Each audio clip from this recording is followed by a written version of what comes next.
তাহলে হবে কি যে আপনি আপনার যে স্কিল আছে, আপনার স্কিলটাই আপনার প্রোডাক্ট, তাহলে এটা হচ্ছে আপনি সেল করার জন্য একটা সার্কেল বিল্ড আপ করে ফেলতেছেন।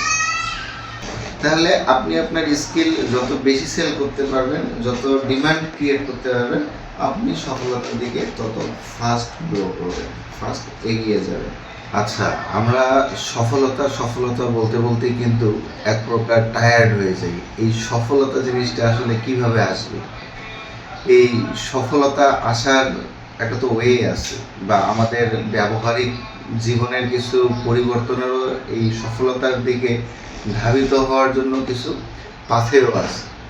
তো এর মধ্যে মূল যে বিষয়টা সেটা হচ্ছে যে আমাদেরকে পিছু টান ছাড়তে হবে। এই পিছু টান বিষয়টাই হচ্ছে যে আমাদেরকে আঁকড়ে ধরে আমাদেরকে সামনে এগোতে দেয় না, তাই আমরা হচ্ছে সফলতার দিকে যাইতে পারি।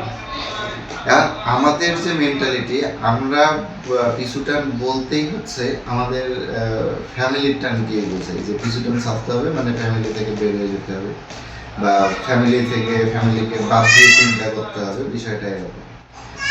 কিন্তু পিছুটান বলতে আমি যেটা বুঝি সেটা হচ্ছে যে আমাদের যে সার্কেল, আমাদের যে গোষ্ঠী আছে, আমরা যেখানে টাইম পাস করি, টাইম ওয়েস্ট করি, এই সার্কেলটাকে যদি আমরা ছাড়তে পারি তাহলে হচ্ছে আমাদের সফলতার দিকে আমরা হচ্ছে 80% এগিয়ে গেলাম।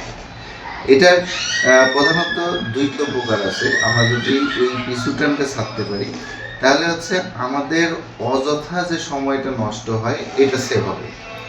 কারণ হচ্ছে আমাদের যে সার্কেলগুলো থাকে, আমরা যেখানে টাইম পাস করি বা টাইম ওয়েস্ট করি, যেটাই বলেন না কেন, তো এইখানে হচ্ছে আমরা একটা হচ্ছে কি বলবো যে হচ্ছে অপ্রয়োজনীয় সময় আমরা আমাদের কিছু বিনোদন বা আনন্দ বা হচ্ছে মোলাকাত, ভালোবাসা, এর জন্য কিন্তু আমরা হচ্ছে টাইম পাস করি।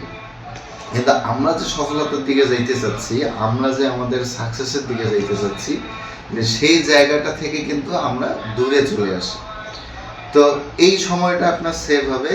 আর দ্বিতীয় বিষয় যেটা হচ্ছে, যদি আপনি আপনার ওই সার্কেল বাদ দিয়ে রিলেটেড একটা সার্কেল তৈরি করেন, যেটা হচ্ছে যে আপনার কাজ রিলেটেড, তাহলে হবে কি যে আপনি আপনার যে স্কিল আছে, আপনার স্কিলটাই আপনার প্রোডাক্ট, তাহলে এটা হচ্ছে আপনি সেল করার জন্য একটা সার্কেল বিল্ড আপ করে ফেলতেছেন। ফর দিস রিজন, আপনার যখন প্রোডাক্ট বা আপনার স্কিল আপনি সেল করতে পারবেন, তখনই কিন্তু আপনি সফল বা আপনি সাকসেস। যে দুইটা বিষয় বললাম, একটা হচ্ছে যে আপনার সময় সেভ হচ্ছে, আর দ্বিতীয় বিষয়টা হচ্ছে যে আপনি আপনার স্কিল সেল করতে পারতেছেন। তাহলে আপনি আপনার স্কিল যত বেশি সেল করতে পারবেন, যত ডিমান্ড ক্রিয়েট করতে পারবেন, আপনি সফলতার দিকে তত ফাস্ট গ্রো করবেন, ফাস্ট এগিয়ে যাবেন। যাই হোক, যদি ভালো লাগে কমেন্টে অবশ্যই জানাবেন, আর যদি খারাপ লাগে সেক্ষেত্রেও কমেন্টে অবশ্যই জানাবেন, না হলে তো বুঝবো না যে ভালো লাগলো নাকি হচ্ছে লাগলো না। সঙ্গে থাকার জন্য ধন্যবাদ।